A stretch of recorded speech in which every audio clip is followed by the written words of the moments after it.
Bienvenidos, esto es El Español Digital, la verdad sin complejos, nuestro programa La Lupa, y yo soy Paco Vendala. Hoy me he enterado de algo, me han dicho lo que ocurre con esos niños que se les tienen que quitar justamente, porque también a veces la asistencia social, y está dándose en muchos casos, lo hacen injustamente, pero cuando hay que quitárselos justamente porque los tienen abandonados. Y es algo tremendo. Pero es algo tremendo porque como siempre las cosas no funcionan como, al menos yo, en mi opinión, creo que deberían funcionar. Vamos a ver lo que ocurre. Supongamos que unos padres tienen a sus hijos abandonados, no los escolarizan, suele ser el principal motivo por el cual se dan las voces de alarma, en su casa es un desastre, no les atienden, andan medio sucios. ¿Por qué? Porque los padres están dados a vicios. Pueden ser alcohólicos, drogadictos y desde luego siempre suelen ser unos vagos. Pretenden vivir del cuento, etcétera, etcétera. Llega un momento en que la cosa es tan tremenda, es tan evidente, es tan clara que la asistencia social inicia un procedimiento que suele ser expedito, muy rápido, y le quita esos hijos a esos malos padres. Vamos a llamarles malos padres. ¿Dónde van esos niños, esos chavales? Pues a una casa de acogida.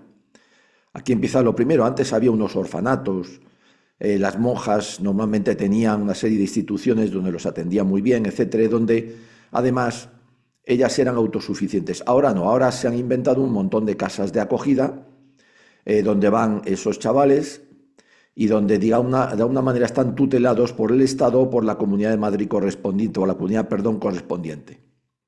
Por supuesto, eso ya empezamos a pagarlo nosotros. Hay que pagar esas casas, esos edificios, a veces son chalés, hay que pagar su mantenimiento, hay que pagar el personal que los atiende y hay que pagar también la cantidad de psicólogos que pululan por ellos. Ya estamos todos pagando de nuestros impuestos lo que esos malos padres deberían pagar con su trabajo. Vamos a suponer entonces que esto queda así. Bueno, pues, ¿qué ocurre con esos malos padres? Pues fíjense bien, que lo único que tienen que hacer es nada. Es decir, pueden seguir con sus vicios, solo que ahora han sido liberados de esa carga que para ellos suponía esos hijos. Con lo cual vuelven, digamos, a la soltería, vuelven a no tener ninguna responsabilidad y vuelven a poder dedicarse 24 horas al día, 365 días a la semana a sus vicios, mientras que los demás, de nuestros impuestos, estamos pagando la manutención, la crianza, la educación de sus hijos. ¿Es justo eso? Pues no. Dicen que, bueno, les hacen un seguimiento para ver si salen de su pozo y logran recuperar a sus hijos, si es que no quieren. Y el 90% de ellos no les interesa porque les interesa más seguir en sus vicios. ¿Por qué a esos malos padres no se les interna en cuanto se le quita a sus hijos? No se les interna en unas instituciones pseudo-penitenciarias donde no puedan salir para dedicarse a sus vicios y donde además se les asigne un trabajo por el cual, remunerado, esa remuneración vaya íntegramente a sus hijos? Y además, entonces, de hacerles un seguimiento verdadero y de sacarles, aunque sea por la fuerza de sus vicios, para que puedan recuperar a sus hijos, se les tiene ahí hasta que lo logren hacer, o al menos que trabajen para que no seamos los demás los que tengamos que mantener a sus hijos. Bueno, pero es que el tema es todavía peor, porque si a alguien se le ocurre ir a intentar ver si va a adoptar a esos niños, a esos chavales, llega a la casa de acogida, tiene un trámite y, bueno, elige a uno o dos de esos chavales, se los lleva a su casa.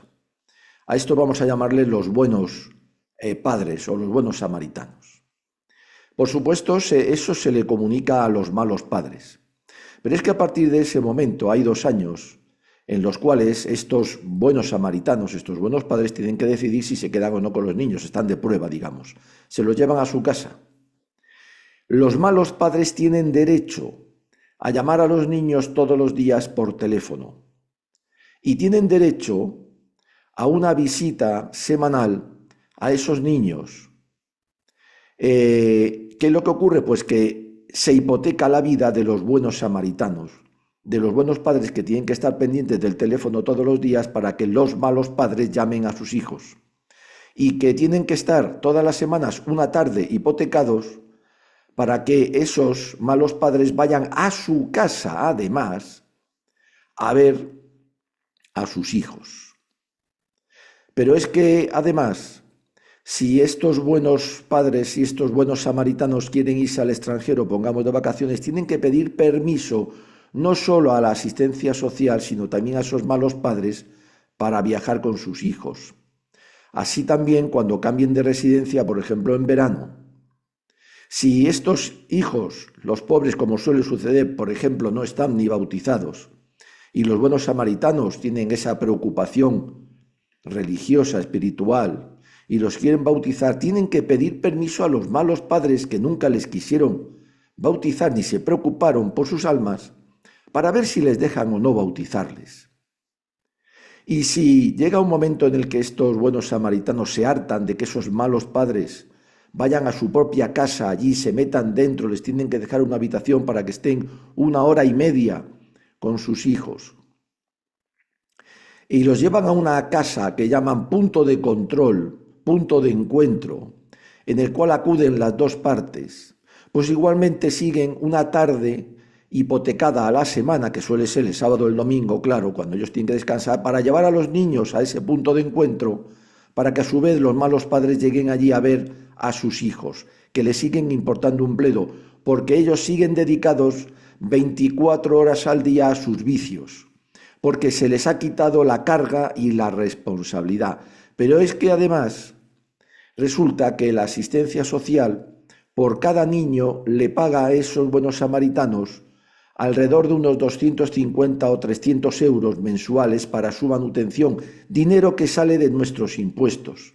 Pero es que además esas casas, esos puntos de encuentro, los tenemos que pagar también nosotros con nuestros impuestos, porque hay que pagar el alquiler, hay que pagar el mantenimiento, hay que pagar el personal que la atiende y hay que pagar otra vez al cúmulo de psicólogos que pululan por ellos, para vigilar que esos encuentros pues sean normales, no se produzca nada raro.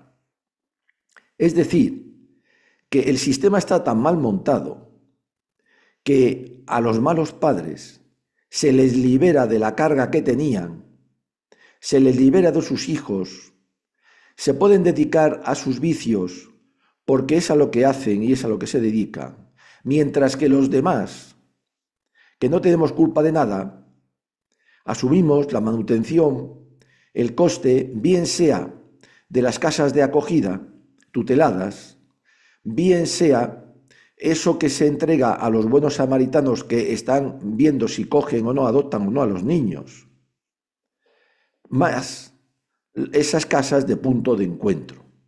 Vuelvo a repetir, qué sistema tan injusto, porque lo que habría que hacer con esos malos padres es internarlos en unas instituciones pseudopenitenciarias de las que no puedan salir hasta que se remodelen, hasta que remonten sus vicios, pero mientras trabajen 8 horas en unos trabajos que se les busquen remunerados y con esa remuneración costeen lo que no tenemos por qué costear todos los demás ciudadanos.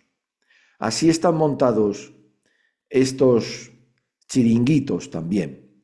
Nuevamente se beneficia al que no cumple, no voy a decir delincuentes, pero sí casi criminales, porque no hay nada peor que maltratar, que abandonar a tus hijos, que no darles la vida que les debes dar, que no asumir la responsabilidad de haberlos tenido y cargar a los demás con ellos. Por lo tanto, eso debería estar penado cuando a ti te tienen que quitar a tus hijos por tus vicios. Debería estar penado porque para mí es un crimen y deberían ingresarles en unas instituciones pseudopenitenciarias donde se les pusiera a trabajar remuneradamente según el trabajo, y toda esa remuneración fuera a costear la crianza de sus hijos, bien sean las casas de acogida o bien sea de esos buenos samaritanos. ¿Se acuerdan aquello de la redención de pena por el trabajo? Pues eso es lo que tendríamos que volver a instituir y a imponer. No sé ustedes qué piensan, este es mi pensamiento. Así estamos. Gracias por seguirnos, españoles. Viva siempre España.